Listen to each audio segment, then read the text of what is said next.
Come on in, man. What's up with it, man? Man. Yeah. Welcome. How you doing, man? You good? So good to meet you, man. Yes, sir. Yes, sir, man. I am, man, you actually got here a lot quicker than I expected. Yeah, well, I came straight down the old walks and I'm kind of just speeding. There wasn't no cars on. Okay, because once, I thought I seen like 30 minutes or something. No, it was like 22 minutes. On the GPS. But it was 22 minutes, but when I hit that, I was a little bit further back. Okay. And by the time I did type it in, because I had got a call, and then by the time I did type it in, I was a little bit more closer. So I had already moved up some. So I want to maybe hide. I'm not sure if the volume is going to be, I don't know about the sound, but hopefully. We may have to be a little hot for a second. Okay. No, it's all good. It's all good. We ain't tripping. But you see my vibe. I just wanted to keep it natural, man. I said, it's been man, let me tell you, bro. Like I mentioned, I had to reach out to you. It was something on my spirit. I was like, man, I gotta chop it up with you. I want to get to know you. I want to know what you got going on. I want to get inside your head. I want to build. I want to do something. You know what I mean? I love messing with people with minds like yours. You know, people that I respect. The people that's respected in the I finna say the streets, but it's more than the streets. The world. You know what I mean? Just respected. Period. By family. You know, just period in general, man, because, you know, you came in here with a book, but man, this is I had to bring you the new one too, man. Man, I had to bring you the new one. That's the new book right there. That's the new one right there. Yeah, I had to bring you that, man. Man, but look here, man, I was in my mind, right? I was thinking, right? I was like, man, I don't remember when I read your book. I was trying to pinpoint a certain year. Yeah. I got a time frame of like, I was guessing 2005 to 2007, and I was like, man, I don't even remember who I got the book from, right? Peep this though. So I was talking to my god brother over the phone, and I was like, hey, you remember that guy, you know, Mark? I got the book, you know, thanks to prison. I think you read it and whatnot. He was like, man, I gave you that book. Yeah. I say, man, you were the person that gave me the book. He said he used to work. He met you at No More Victims. Yeah. I'm cool with Miss Marilyn Gambriel and Shay and all of them. Yeah. They indoctrinated me into the No More Victims because they heard my story and they was like she is the mother of the kids who their parents are incarcerated, and I'm the parent of the incarcerated. I'm one of those incarcerated parents of the kids because my kids was left out here without the parents. You know what I'm saying? Yeah. So she was like, I'm a perfect fit for it, so they adopted me in it. That's been a minute. So I'm gonna start dating the books when I started reading them. But this came out when? That was like 2000, and I had been working on it, but I think my first run was like 2007. It was like 2007, 2008. Like 2008, I did a big book release party at Grooves. So that was my second run. I had already like printed up like 1,500 copies and sold them in the street. Yeah. And then I printed up 5,000 more, and then I had the big party at Grooves. That was like 2008. And then in 2009, I ran into a situation. So, you know what I'm saying? That took me out for a minute. You know what I'm saying? Yeah. Yeah, so you did another bid. I did another bid. You know what I'm saying? I actually got caught up in a little case in Mississippi. And so I went down on that. And I got out in 2014. And I had a monotone, and that's when I actually put together the second book. Okay. I actually got like 3 or 4 more books because at that point now I really knew the book game at that point, right? And by me sitting over there, I was over there like, and it was crazy because it was just like, I don't know, I think God just brought me back to what I'm supposed to be doing. Because where I was in jail was like in Oxford, Mississippi. Oxford, Mississippi is where Ole Miss University is. Ole Miss University used to donate all of their books to the jail. So when you walk in this little bitty jail, there's probably 150 people in there, but the library is like a giant. It's like, it was just like, so every book that I ever thought of, I just read them out, because I just can take my time. Let me get this book, because nobody else was reading but me over there. Yeah, you said it's an open library, pretty much. It was just like, they was donating all of their books, right? So it was like a huge library for that little bitty place. Right. So they were just constantly trying to make room for books and stuff like that. Let me ask you this though, that's, what type of books was given? Like, what was you into at that time? Anything that you can grab your hand to, like, you know, history, science? I mean, you were just, you know what I mean? Well, no, because I have to say this. Like at that time, of course, I was mad at myself. Right? I got a book, the Thanks to Prison book. Right? It was doing good. I had sold like 1,500 copies. I went and got like 5,000 more books.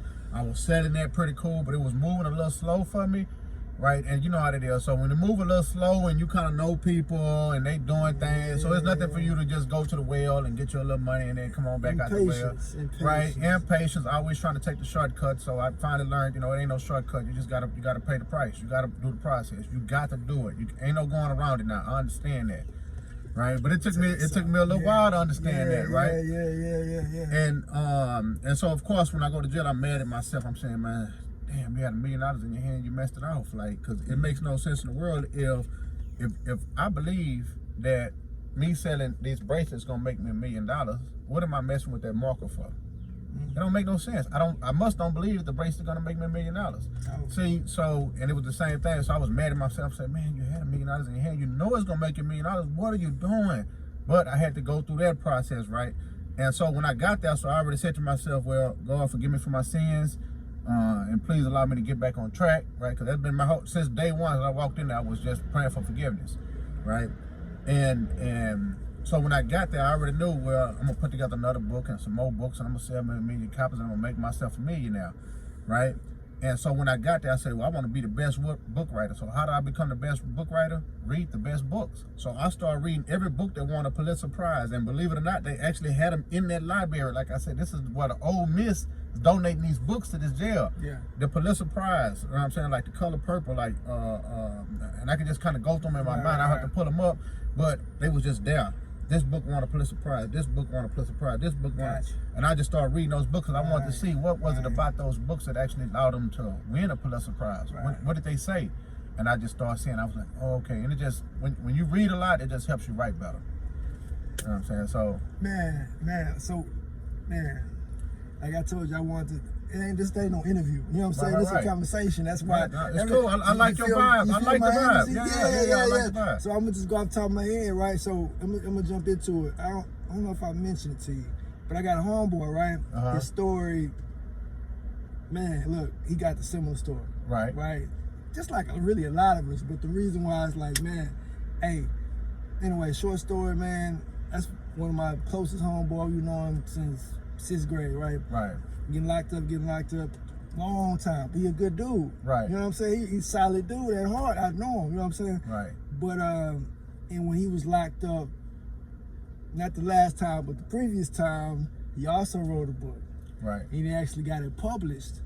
And then he did 5 years on the street. You know, everything was good, got a job. Yeah. Just like, money was a little slow, you know what I'm saying? He didn't even need it in a sense. He was, you know, wanted to help his mama out, whatever, but then try to hit a few licks. Yeah. Boom, went down. Yeah. You know what I mean, for a year. But then now he was writing the second stint. Now he working on the second book, and then we chopping it up on a whole another level. He in a good mental place, and then he staying at Eggers home and everything. Dope. Man, when you talk to the dude, the thing is. See, I'm good at reading between the lines, and I'm paying attention, nonverbal communication and all that. It's like, so I used to notice. I mean, we kids at the time, like I'm talking about high school, so we ain't talk on that level. Right. I paid attention though. Like what I'm getting at is when he wrote me. Right. His penmanship was on point, and it was good grammar. You know what I'm saying? I was just like, you talking some real shit and making sense. Right. So you got something else other than what you giving the people really, or acting like. Yeah. And I've been paying attention to that.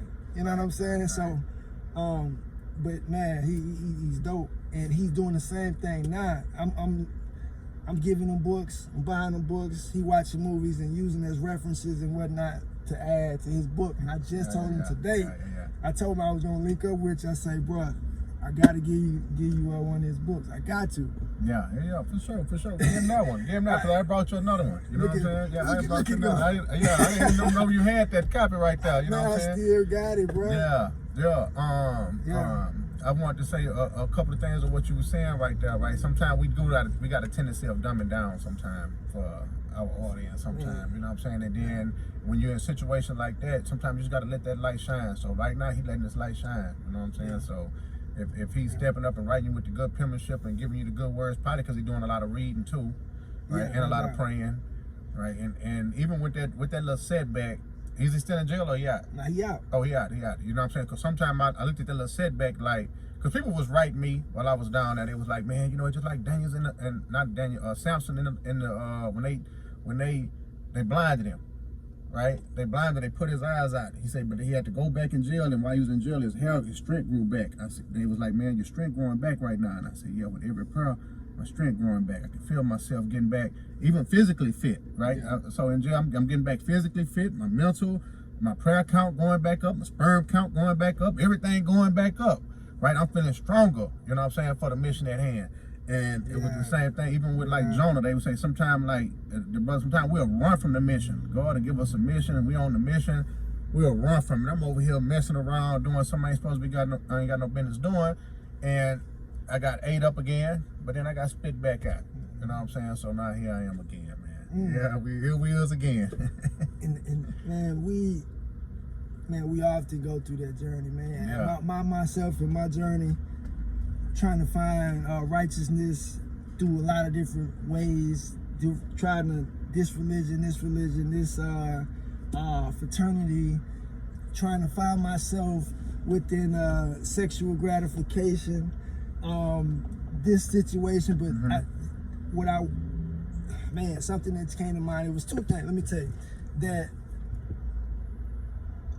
tell you, some of your literature helped graft my personality. It helped shaped my thought pattern, and of course thoughts, you know, the action on thoughts actually becomes your character, you know what I mean? Right. So it was two things that just stood out, and it was when you mentioned something about your lower self, and you were speaking about your sexual addictions in that book, and it said something about just your lower part of yourself, right? And I don't even want to get into that, but it was just like, what is he talking about? And at the time, it resonated with me, and I learned. It was like, wow, okay, I need to learn. I need to apply this logic, and I need to learn more about it, right? And that part just kind of helped me, and I kind of lost it too. And then recently, I had to go back, like, man, what was he talking about? I actually had to reread and say, man, let me find out this chapter where he was, you know, speaking on these subjects. I need to get it back in my head. I lost it. Right. And then also when you spoke about how you was able to organize your finance, I think as far as being not frugal, well, I guess frugal was the word that you used actually. I think I learned that word. I think I actually learned that word from you. But just being resourceful, man, not out here frivolous, spending on a bunch of nonsense. You know how you and you was very calculated. You know, you wrote everything down. You know, you had everything planned as far as how many books you're gonna sell at this price and this. It was just like, I like the way that you thought. I respected your mindset. I like, okay, you know, it's just not about just. I can't even put it in word, but it was structured. That's the word.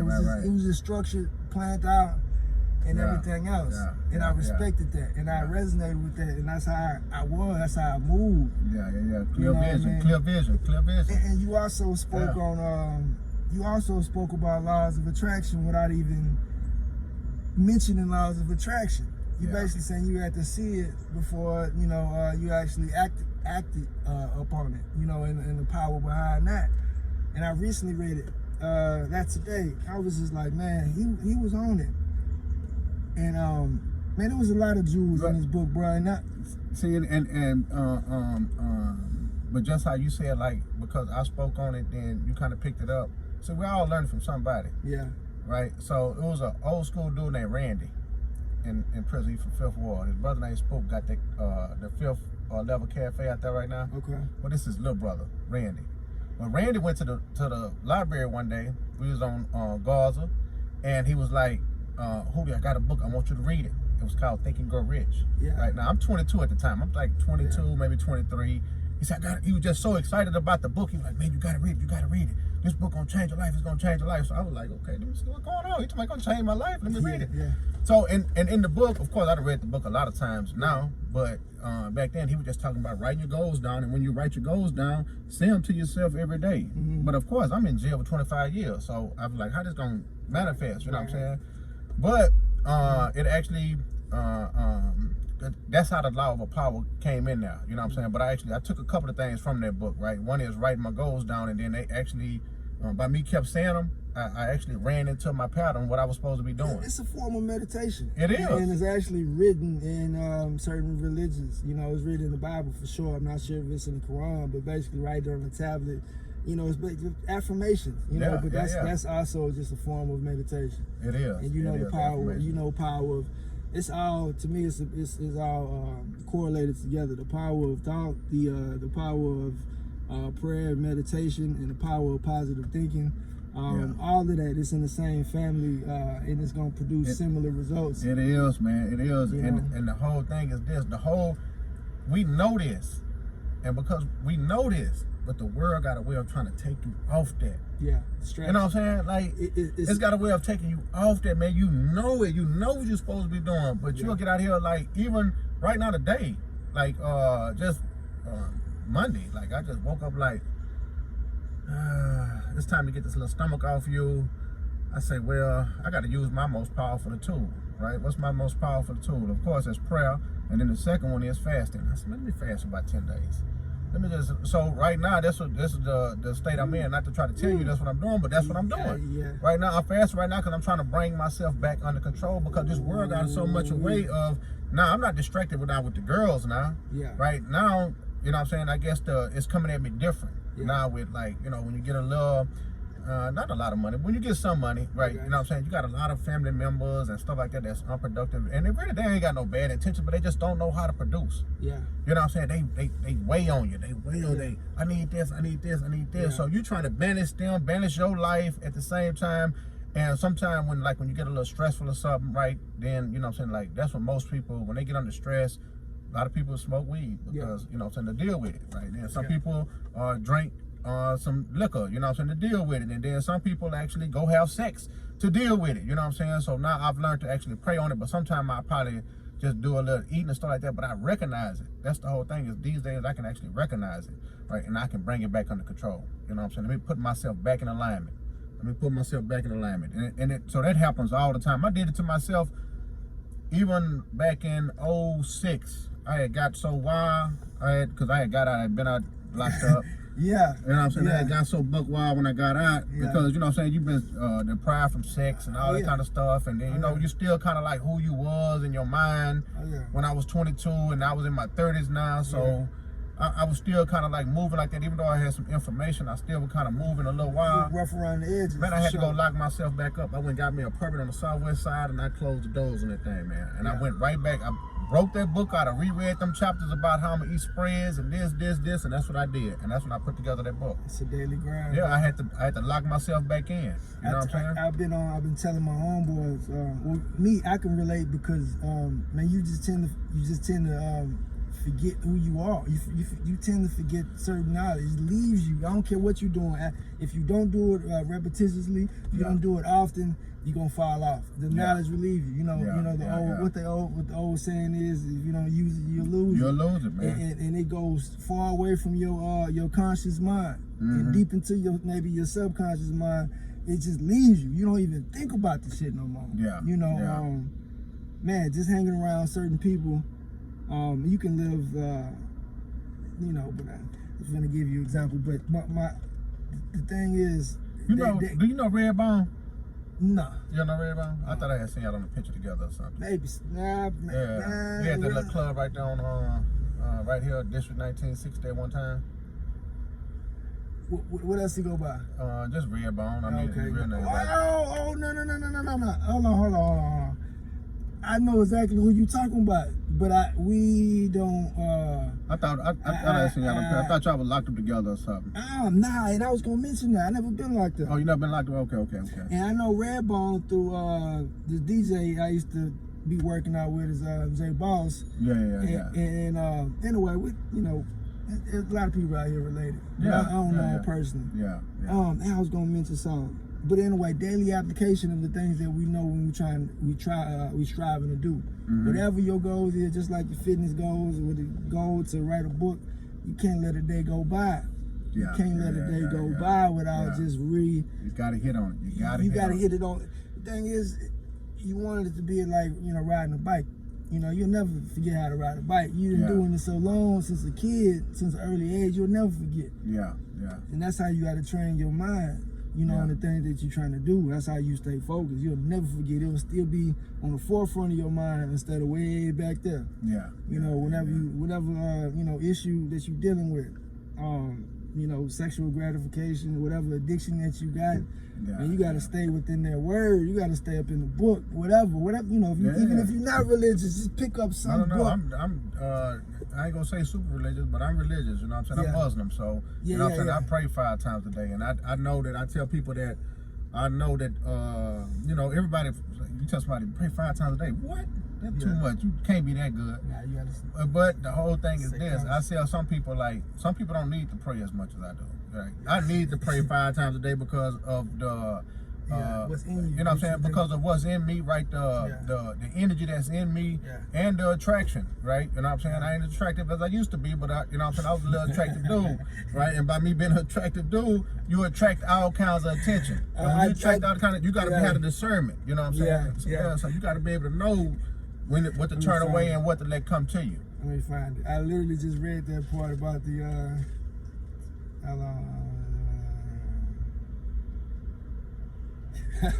yeah, look. I just highlighted it just a minute ago. Now I'm gonna read it. It was this is thanks to prison, page 109.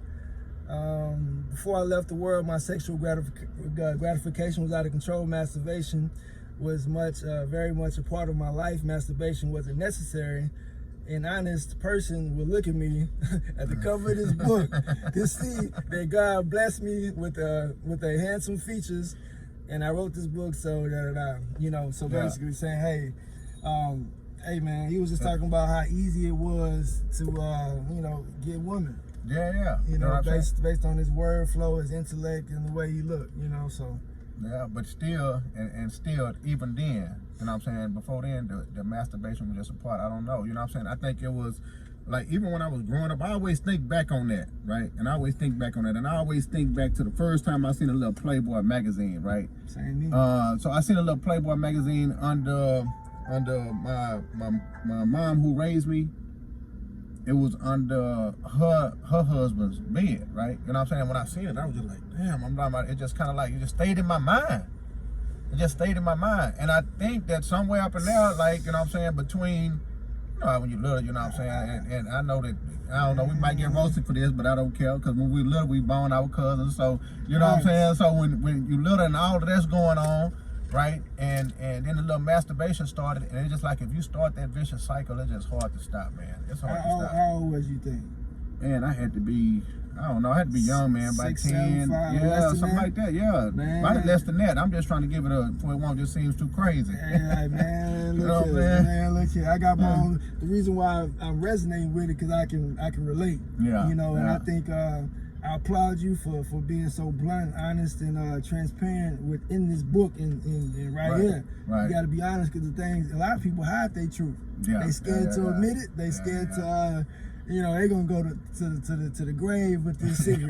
There ain't nobody, but they so quick to judge you, but not knowing that, man, look, I got the same story. You know, so you know, I dealt with the same struggles. You know, and you know, I had to gain knowledge on why, what you want to say. I've grown from that, you know, and I've got the wisdom to understand that once you focus on that lower part of yourself, it distracts you from your higher self. You cannot, you know, your energy is not flowing right. You actually, you know, you're taking away from your godlike energy and your focus. Period. You cannot engage in that activities in that life and be conscious and aware and you know, act in a higher manner. It's impossible. I mean, it's impossible. I'm gonna just say it. It's hard to beat. You know what I'm saying? Like, and that's what the whole concept of this maroon is about, right? It's like runaway slave, and I always look at it like Harriet Tubman. So I read the book Harriet Tubman when I was down there, and it just, you know, you land in that cell, you come up with all kinds of little correlations, like. So Harriet Tubman went to the South and got the slaves, and she actually freed them to the North. And I say, well, most of us are slaves to our southern part of our body. We slaves to our lower self. We want to have sex all the time. We want to eat whatever we want to eat. We slaves to this lower part of our body, and a whole lot of our life is dictated by trying to please these two lower parts. But in order, and we got to escape from there, and we got to go up north to a good heart and a good mind, and we got to let that dictate our life. You know what I'm saying? So now we try to, so now we getting freedom. We still freeing the slaves. We freeing them from themselves. We free, we out here, but you're still a slave. Free your right? mind. So now we got to free your heart and your mind. And how we do that with the right beliefs. We do it with the right thinking. We do it with the right information. You know what I'm saying? And that's what I try to do. That's my whole mission, you know what I'm saying, with the Maroon. Let me free you, man. Let me free you. I know you caught up in that vicious cycle because that it's an Acres Home, Fifth Ward, Greens Point. It's an incubator for this mindset. You know what I'm saying? That's what they produce over there. And beyond. Yeah. Like it's beyond. Yeah, it's producing that same. It's like a nest for that. You know what I'm saying? You're getting all the wrong information, man. And this causes all the comments short. And then we got to keep on going and getting all of this bad information. Then we got to unlearn all the bad information. Then we got to relearn some new information, and that takes time. I've been trying to, my whole every single video, every single post, every single at least one day on social media, I've been pushing the importance of reading. Right. And I just finished. See, when I tell you, man, it was something in here.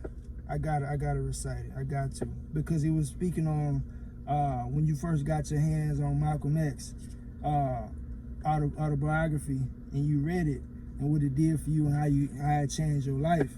And I don't even have to read it verbatim because that's pretty much what it is. It's basically expanded your world. It was encouraging people to read, to expand their mind into a whole nother world, and that's what it did for you. And I'm gonna say it for me, because man, it did the same thing for me. It just took me to a whole nother place. Like my world just expanded, and I no longer, thought, on a very lower, basically with lower thoughts or simple thoughts, and this is all it is in the world.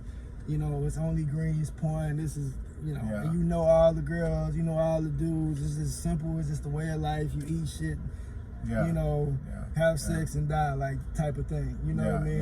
It's got to be bigger than this. Once you read it and it opens your mind, you say to yourself, it's bigger than this, man. This can't be it. Yeah. You know what I'm saying? It opens your mind. Yeah. Oh, man. So I've been encouraging. The only reason why I mentioned that is because I believe that is the solution to a lot of this, to end this vicious cycle. It's the knowledge. Because the knowledge, man, once it changes you, it truly transforms you. It sends you to a whole different person. You know what they say, When you know better, you do better. And also, I forgot who quoted this. They say, how you know how to kill a nigga? Give him a book. Give him a book, man. Give him a book. That's a chapter in that book. No shit. That's a chapter in that book.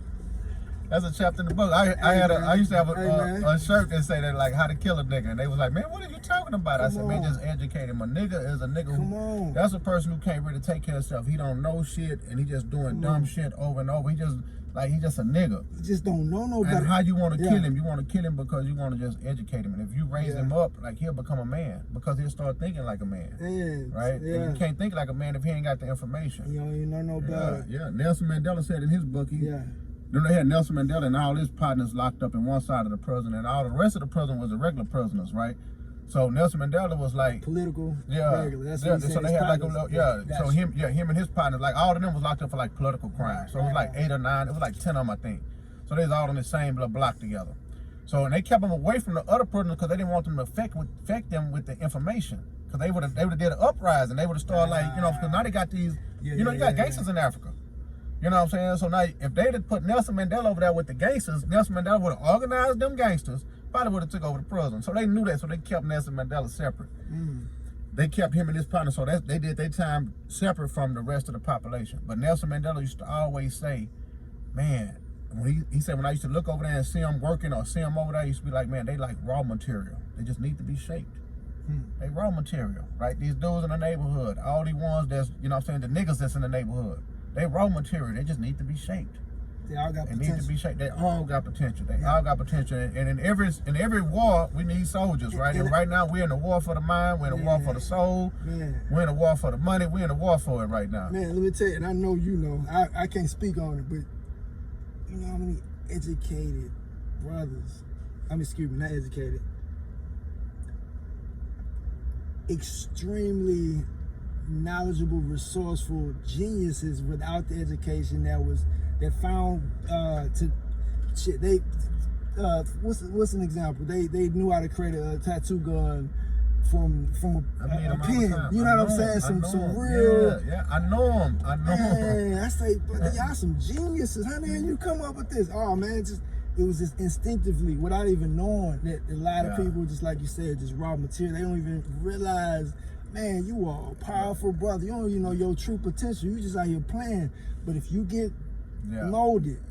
Oh man! But you know what? I think I think it's all part of God's plan. Even this, right? You know what I'm saying? Like, cause I've been watching what you've been doing too. I've been seeing you work out. I've been seeing chiselers, right? And I've been seeing, you know what I'm saying? Wesley the brand. And I was like, he owned it. You know what I'm saying? And you speak on certain things, and I was like, he owned it. I've been following you for a minute, right? Cause I like to follow the positive brothers. I like to know that I'm not the only person in the whole universe to think like this. Cause sometimes you'll get you'll have yourself in a situation of people and nobody's thinking like you, right? Nobody's thinking to eat how you eat. Nobody's thinking to read what you want to read. You think reading is the most important thing in the world, and other people thinking like, man, they ain't got time to do that.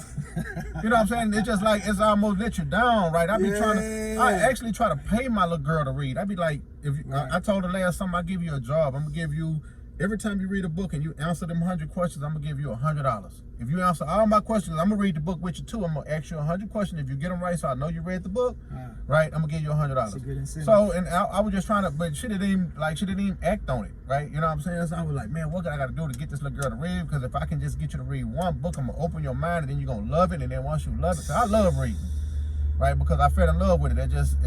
I'm a reader and I'm a writer, right? So I know the importance of it. But my point was, I like to see other brothers that's striving to do better. We gotta like, I hear Puff them saying with the black excellence, right? We gotta change the narrative. You know what I'm saying? We gotta change the storyline. Okay, that used to be the storyline. Now this is a new storyline. We own stuff now. You know what I'm saying? We educate our own. You know what I'm saying? Like we just doing things differently these days. It's not the same no more. And we gotta change the storyline. And that's what I'm on, man. Yeah, you know, definitely what helps is we building right now, you know, talking, networking, whatnot, and I love to make it's a lonely world in a sense. Even in the free world, it's lonely because you think that you're the only one in your thoughts, and everybody doing stuff that you don't even care about, right? That you know what I mean.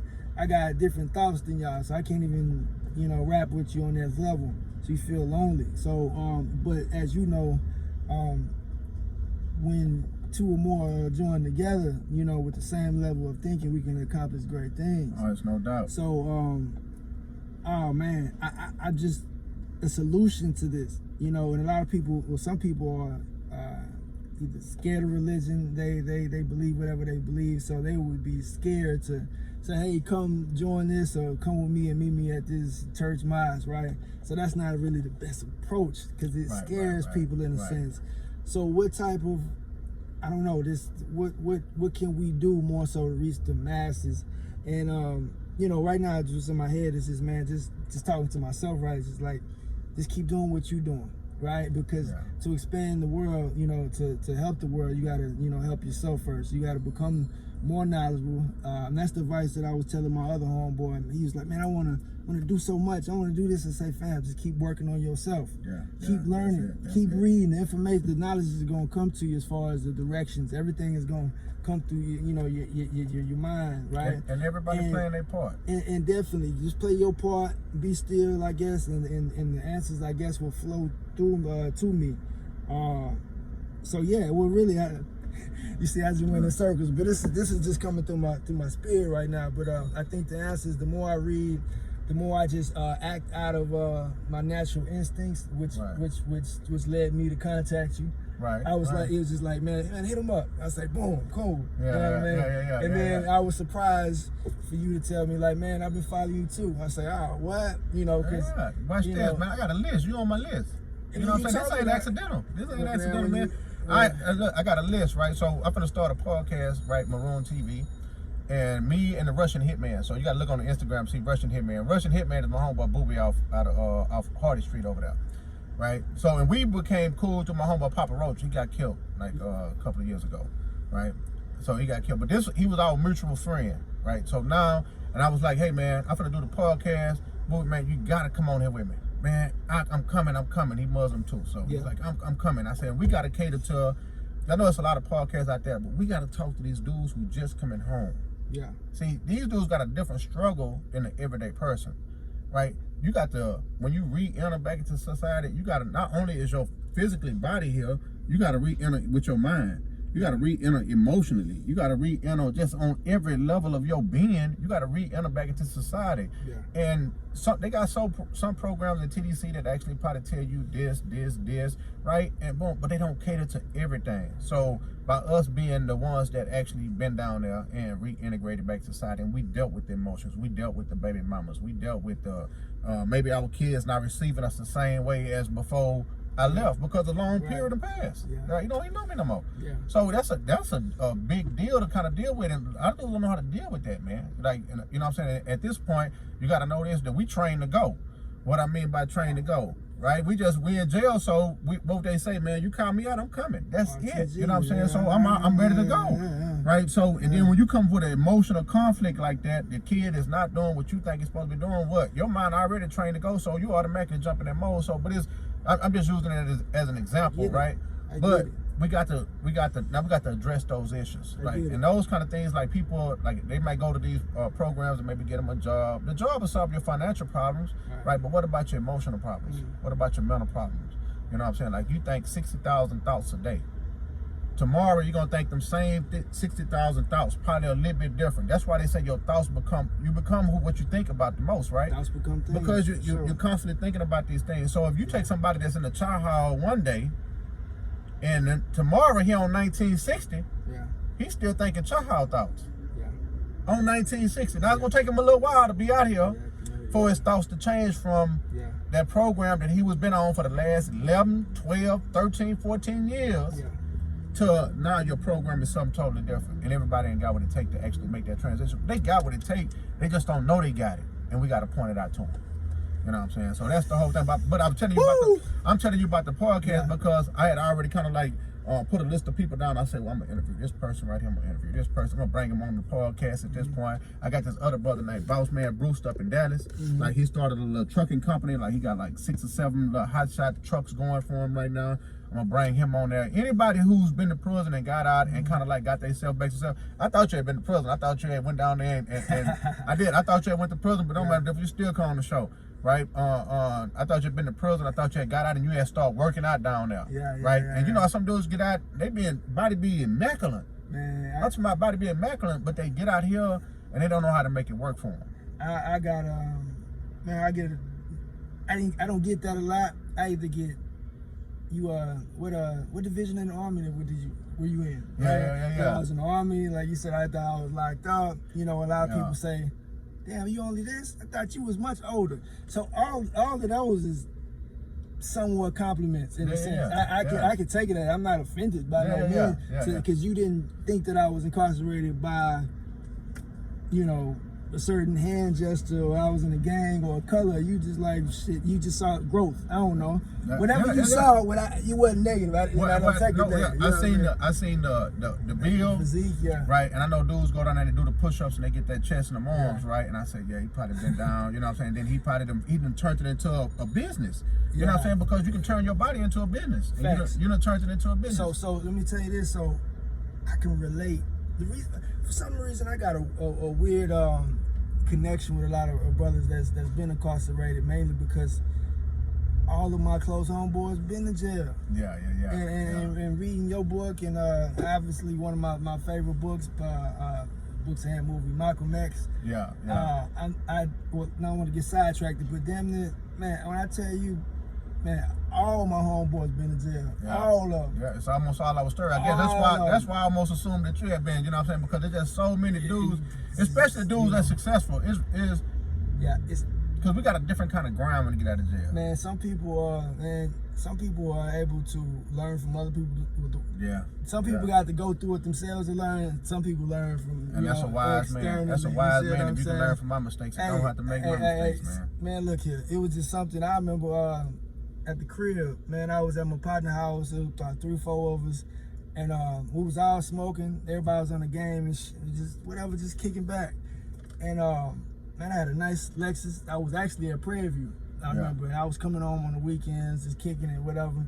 And it was just like, hey, we finna go hit this lick. And he was just joking, like, man, shut up. He's like, nah, for real, let me, you just drive. We'll do the work. You know what I mean? Stop playing. You know what I'm saying? Nah, for real. You just urge me. I say, man, when I know that they was serious, I was like, man, get the fuck away from me. Hell no. You know what I'm saying? Yeah, man. That's the best decision of your life, man. For real. And guess what? You already know the story. They went down. One of them got 15 years, the other one got 25, and the other one did 15. Yeah. Come on, like now. Yeah. Instinctively, I was like, that shit ain't me. I was like, man, that ain't your destiny, man. That ain't for me. But I hung around. Like, that's who. Yeah. That's my people. You see what I'm saying? I knew. Yeah. My limit, I guess. Yeah. Instinctively, and whatever. You know what I mean? Whatever just was talking to me in my head. Like, this not the path. This ain't this. You know.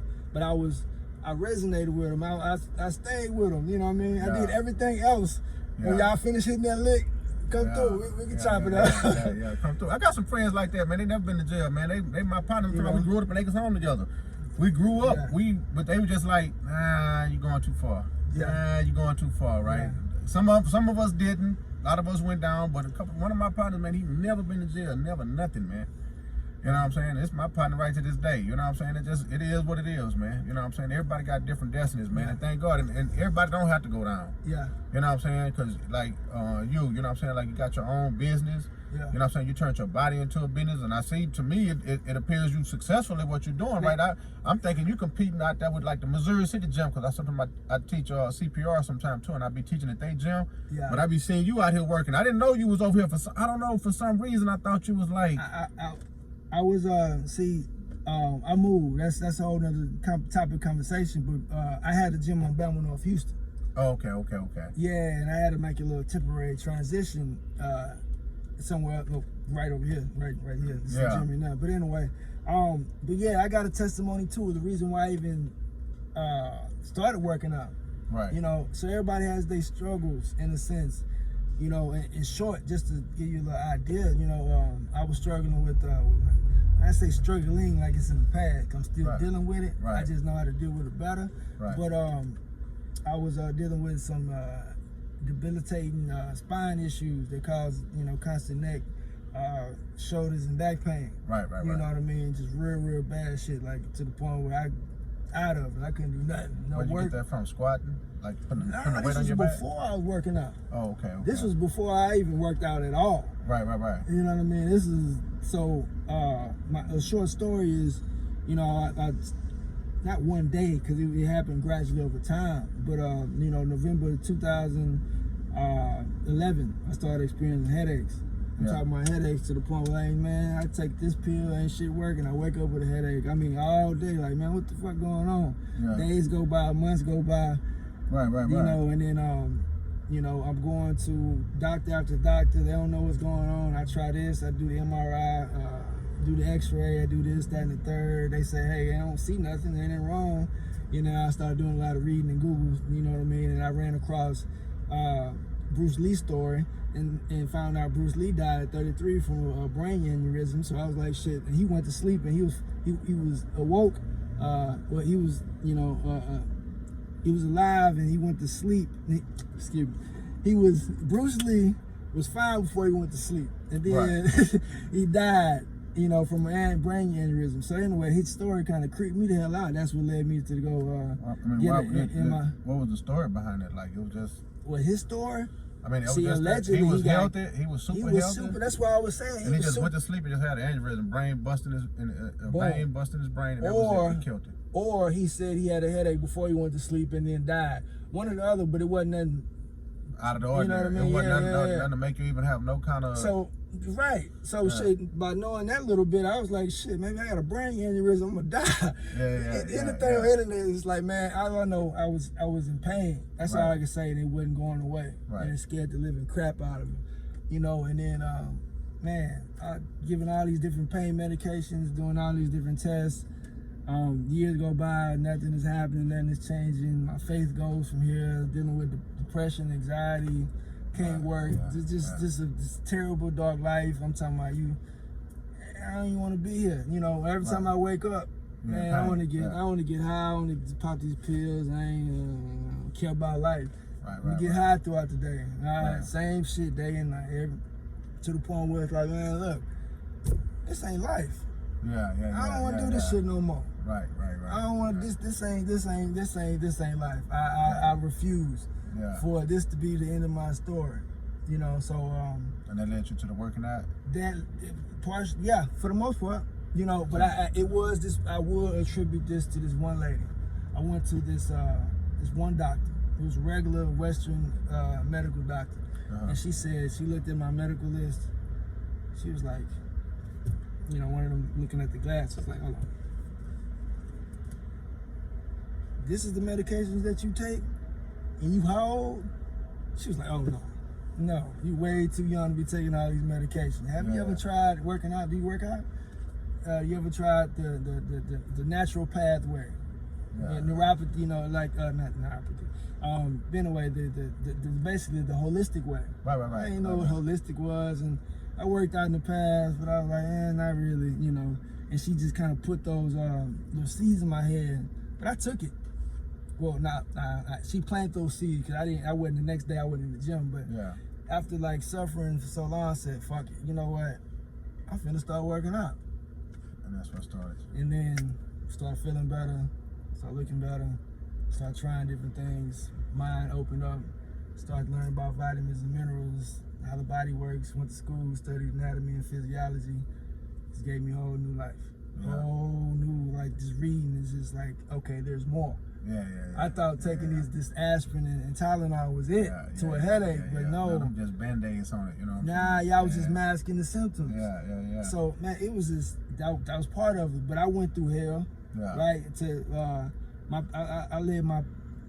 I took my pain and made it my purpose. Right. So it's all about growth and development. You know what I mean? Just like growing. Oh man, that's all it is. And then. And then so when you start eating right and you start working out, like the headaches just start kind of like just fading away, like slowly but surely you kind of like start getting away from them. Good question. See what happens? Like, was it stress? First off, when I started the conversation, I said I don't want to tell the story like I'm done with it. I still am dealing with it. Right. However, I know how to deal with it. Right. See, what happens when you work out, you know, your body produces endorphins. Right. Your serotonin and, you know, levels in your brain rise. So in a sense, that's in your natural natural high, and that's your natural drug, right? So that kind of takes the pain away. However, it's still masking the symptoms because my spine is crooked.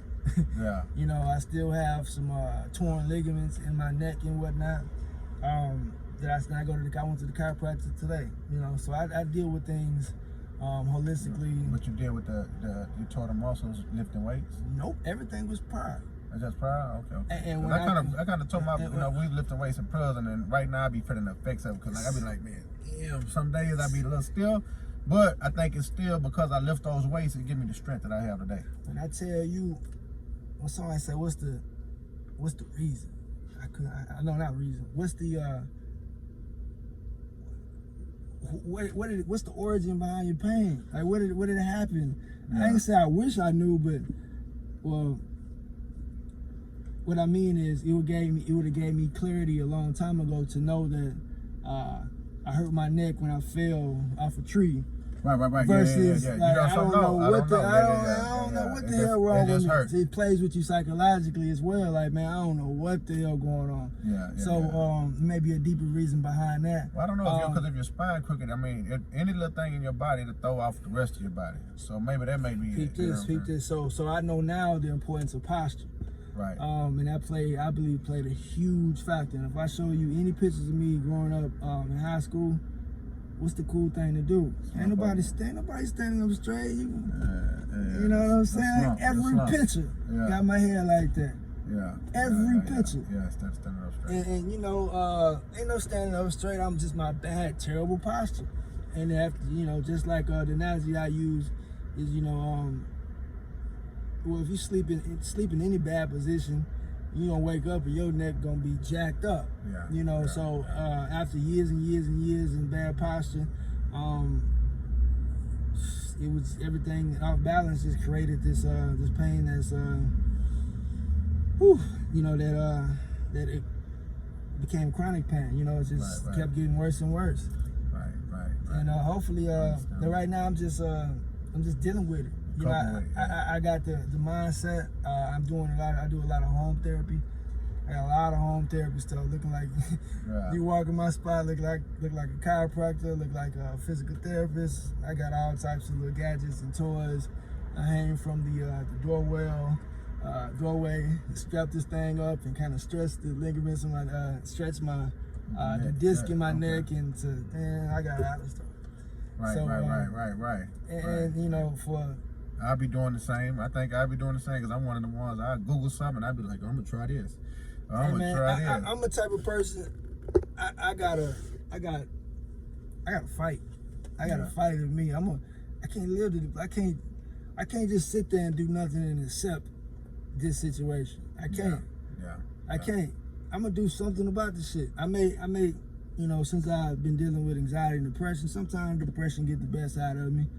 I got a lot more negative thoughts than positive thoughts. Everybody got their days. Yeah. However, the light don't come out, and what happens is open up another book. Let's try this again. Because I just refuse. It's a constant. It's a constant, man. And that's what happened when I do that a lot. And that's how I ran across so much knowledge that I'm in now. I just wrote something. Man, I bought 54 books. I counted last night. I bought 54 books in the span of 4 months.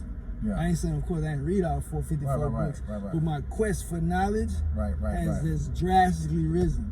And my interest, my interest for reading and the knowledge is like, oh man, at an all-time high. I read so much within this 4-month period than I've ever done in my entire life. Yeah. I'm only I'm gonna say this. I'm gonna ask you, how old you think I am? So you said you was young. I got a bald head. Yeah. So you said you was in your, I'm gonna say 30. Okay, now I'm 34. 34. Okay. 34. Okay. Yeah. And but I learned so much in my 4 months than I did, I feel like, in my 34 years. Yeah, just from reading, opening books. Hey man, it's a time period. Like something happened to me, a lot of life situations happened to the point where I went down complete darkness. Right. A lot of life occurrences. Personal shit, business shit, everything was ruined. Right. I feel like I lost everything. Mm-hmm. I was searching for some type of light, some type of hope, some type of answer, some type of relief, some type of something, because it was like a hole in my heart, everything. So that was catapulted my interest to, my quest for knowledge. Right. And, bruh, that's what happens sometimes. And that's that fight in you. I love that fight in you. You're gonna try to figure yourself out. I love, man. It was thinking about silence. It was a part in this book, the first part that I wanted to talk about with you. It was talking about keeping still or being still? Anyway, it talked about when you was in prison, when you first got locked up.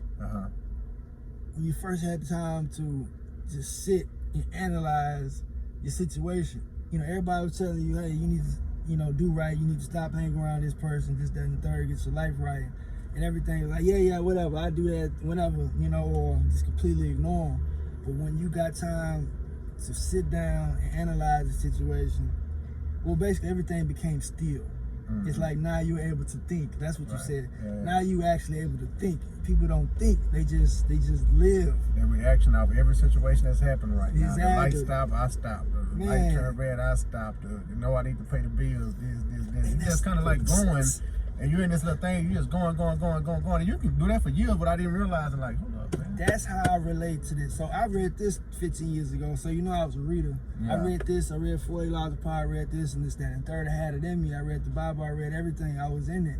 Mm-hmm. And then I felt like God was like, you ain't ready yet. Let me take you down this road. I'm gonna let you experience this. Right? Learn from that shit. Pick up another book. You know what I mean? Live some more. I kept going through this. I never went to prison, but it's similar to your story because you got to keep going through. In every single chapter, you learn something different. Right. You take something else from it.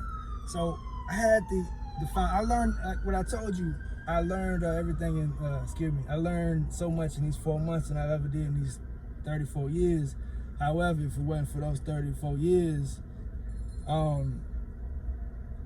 that I can relate to and prescribe meaning to. Yeah, them 34 years gave you the experience. So when you read those things, you can actually put, you can relate to it. Like, you can relate to these ideas. It puts something in you. You know what I'm saying? Everything is important, man. Everything is important. Your life experience, the depression, whatever you went through in your life, man, is important. It's important on your journey. Man. You know what I'm saying? And I heard y'all say on the last thing, I was watching the last thing when you had sent me that link. Yeah, okay. Like, I didn't know if you watched it or not. I was checking it out. You know what I'm saying? Man, I got the, my nephew argued with me, but I seen you one night, I think you was eating eggs or something. You was like, man, you can't go wrong with eating eggs or something, right? And I was like, yeah. So I was like, when I come in, I said, yeah, I'm going to eat me some eggs because eggs light on you, right? Now you just eat me some eggs and boom, boom. I got that from you. You know what I'm saying? Yeah, just because I think you was eating eggs one day or something, right? And that's been a minute. That's been like maybe a year or two ago. I've been following you for a minute, probably over a year, right? And I was like, man, I'm just gonna eat these eggs tonight because they light. And I actually went on a egg diet one time, right? My nephew was like, I don't think that's good for you because he said the way they doing the eggs now, he said, man, if you eat an egg, the ones they producing now, now eggs in the yard, they great for you, but the ones they're producing now, he said, man, it's got so much stuff in them. Yeah. He said, it's like smoking 15 cigarettes at one time. I was like, man, get out of here, man, stop that. You know what I'm saying? But that's what my nephew was saying, right? He said, I Googled it. Right? But my whole point is, I got that idea from you. Dope. You know what I'm saying? I got that idea from you. That's when I went on an egg diet and I actually lost 10 pounds one time because I was on this, I had jumped in this contest at the Missouri City's Fitness out there with Tony them.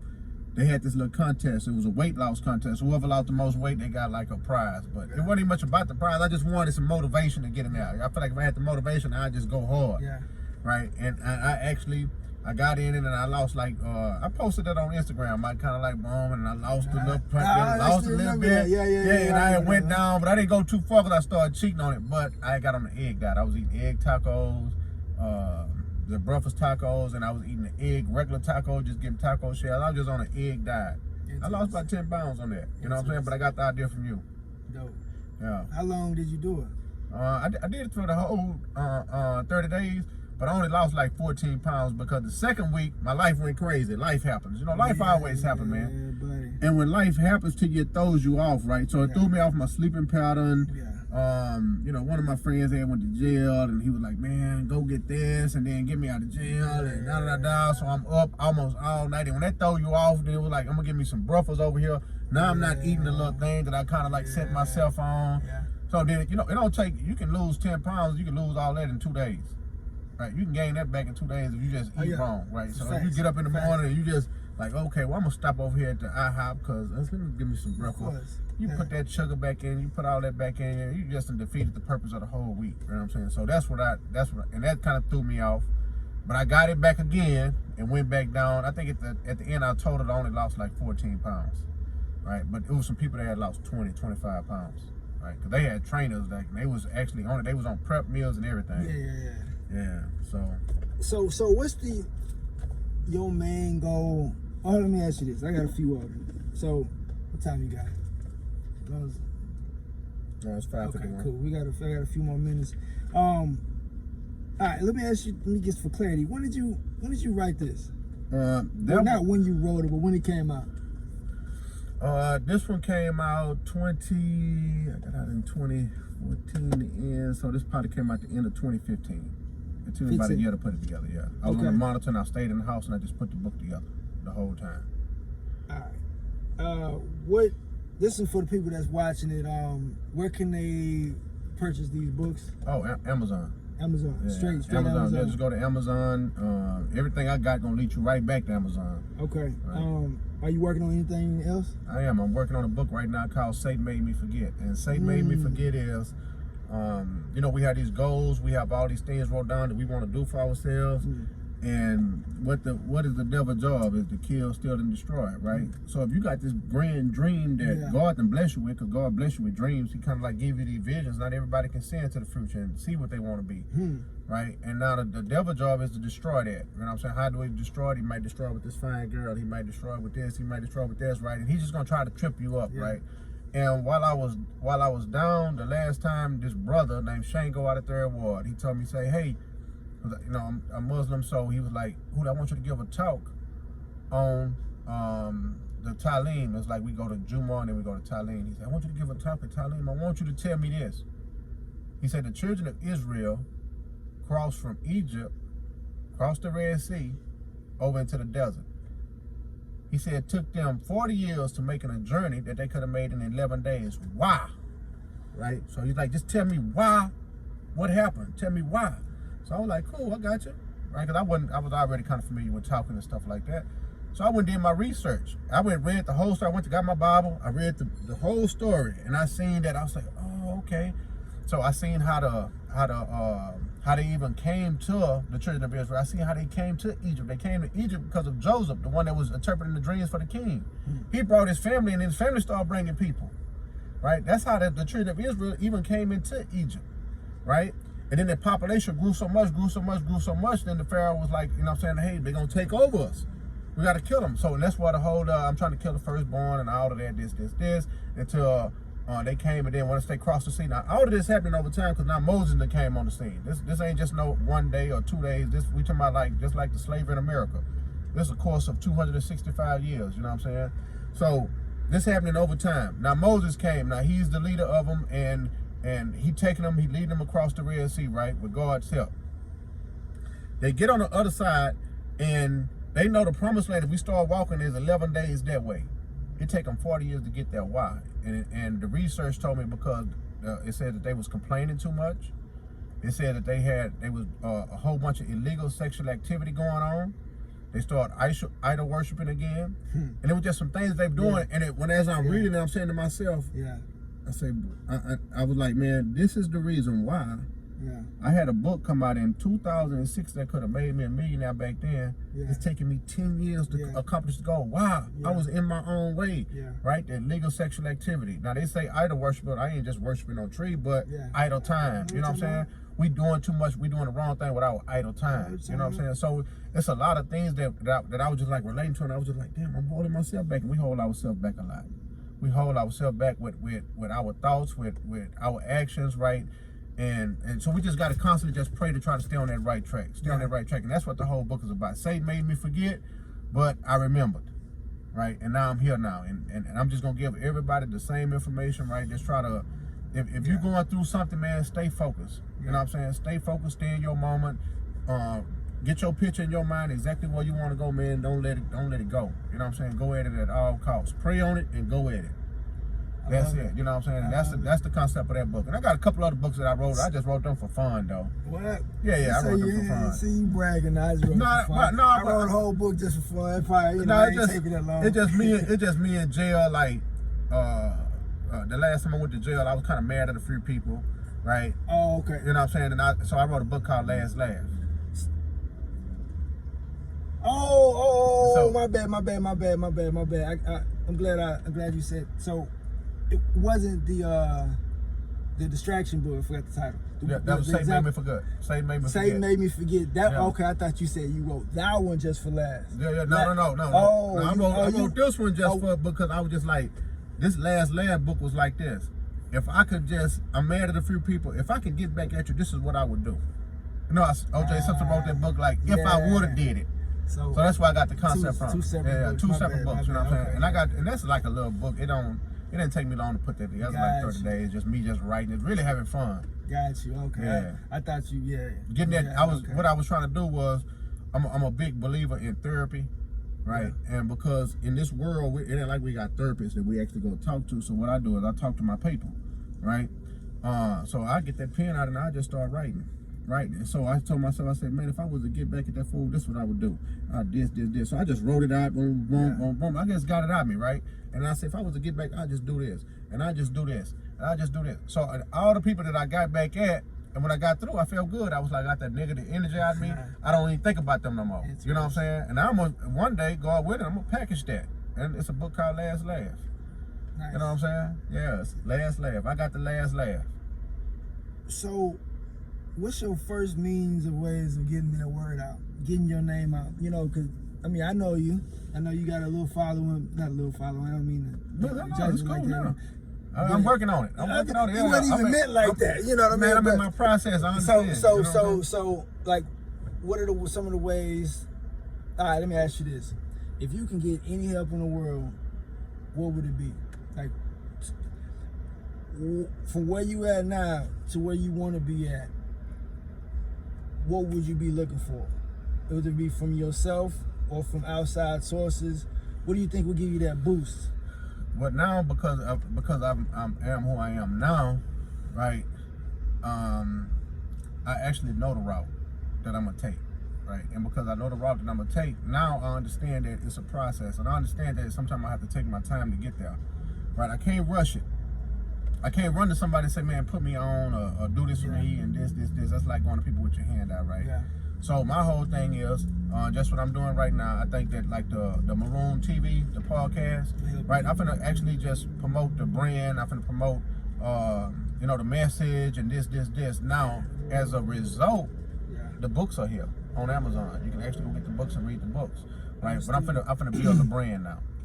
You know what I'm saying? Whereas first I was focused on just book sales. And I'm still gonna be focused on book sales, but I'm not as focused on them as I once was. Right? I was really just, that's all I did all day, every day. Got up and sold books all day. But they hard sales. They hard sales down here. Man, look, I think anybody that's vibrating on this frequency that I'm on, there is going to be a time. All right, negativity is winning right now. You're going to get 1 million reposts for some bullshit, right? I can literally, right now, if I posted, say I get a few hundred views, right? But if I literally took this book and hit you dead over the head and threw some water on you and posted online, it can go viral. Look at this bullshit. Look at he did. Carl did this, and I can write up something and make it worthy. And it's gonna blow up. Right. The ignorance is winning over the knowledge right now. It is, but I got faith. I got faith that we're gonna win through. I got faith that this whole thing gonna change, right?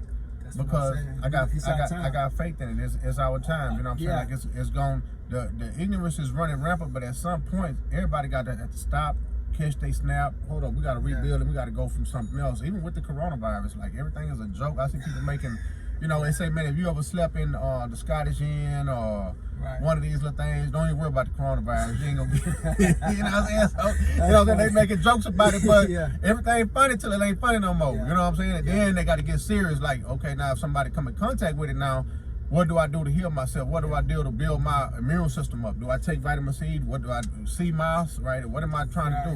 You know, all this kind of stuff need to get real serious. Yeah, I just, you know, I stayed the course. You know, somebody was, actually it was my mother that mentioned, she said something about likes or somebody commented. I said, I don't care about no likes and comments. I'm gonna still put my message out there regardless. I do things from my heart. I don't do it for like, I don't do it for that reason. Because I know if anybody, you know, just because they may not like a comment does not mean that they're not seeing it.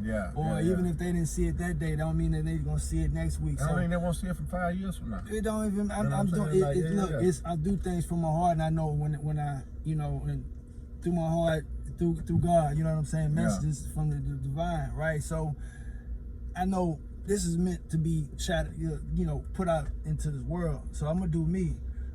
And that's the only thing that we can do. And I'm gonna just close to ending because my clients just pulled up. I'm gonna do my part. I mean, the whole purpose of my YouTube channel is, you know, education, enlightenment, encouragement, encouraging people to read and expanding their mind, you know, and just everything positive. Anything that you can prescribe to positivity and encouraging people to become the best version of themselves, and be happy and healthy and prosperous, man. I'm all about that, man.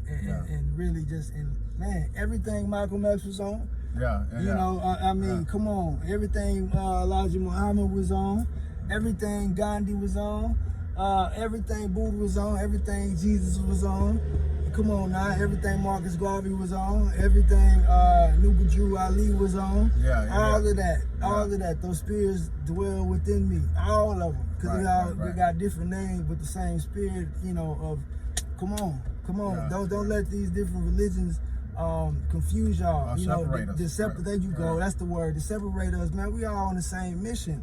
I'm not Muslim, but I resonate with this brother wholeheartedly. That is my brother. You know, it's all love. We all on the same path. Period. I understand that, man. So man, come on now. And I just want to say this, man. I appreciate you for even reaching out. I was gonna reach out to you anyway because you're on my list, right? But I appreciate you. I think that was just the vibration in the universe, right? It's the law of attraction is at work, right? You know what I'm saying? Because I was thinking about you. So I appreciate you for reaching out. You know what I'm saying? Everybody's doing their part. I always tell people with those books, right? Now, this is my way of giving it back. You know, they say you learn some information and you want to share, so I put it in the book form, and I know I can reach a lot of people at one time. Now, all these books are a solution. They part of the solution. They're not the solution, but they part of it, right? And I seen this brother, he said that we got these like schools to prison pipelines, right? And he say, along the way, we got to have some exits. You know what I'm saying? And I think that these books are exits, right? And I think that you provide an exit, right? With your YouTube channel, with what you're doing. You know what I'm saying? You're working out their body, you're working out their mind, you're actually going to, then the fuel that you're putting in your body, right? You got information on that. So everybody's doing their part. You know what I'm saying? I'm going to try to do my part, you do your part, and I recognize it as soon as I seen it. Right, so when you reached out, it was an automatic. There wasn't even much a question in my mind. There's no doubt. I looked at the thing. I said, yeah, that's cool the way he got the thing set up. Miss Brenda, we just gonna walk outside, y'all. So, man, okay. Yeah. And I got a few done just walked in, but man, look, hey, this is what I'm gonna start doing. I had this idea, man. I don't know if you seen the last video. So I mess with these man, I mess with the crystals, man, energy stones and whatnot. It's the rose quartz, man, universal love, and I wanted to give it to anybody that's blessed me to sit in my seat. Man, you feel I appreciate you, man. I appreciate you, man. Thank you, man. Them books are my gift to you, man. Thank you know what I'm saying? Thank you. Yeah. And here go the other one if you want to share with Justin, man. This one for you, brother. Yeah. All right, Justin. You know what I'm saying? Stay up, man. And that book you wrote, man, stay on it, man. Put your book out there and don't hesitate. Work on the other book. You know what I'm saying? And a whole lot of times, sometimes we just gotta sacrifice it. Just go all the way off the grid. That's what I do a lot. I just go all the way off the grid and focus on what I'm doing, man. You know what I'm saying? And then when I come up, I see them. You know what I'm saying? Hey, all right, y'all. I'm gonna say peace to y'all, and then I'm gonna ask you one more question before you leave. All right. Hey, man, peace and love. Peace.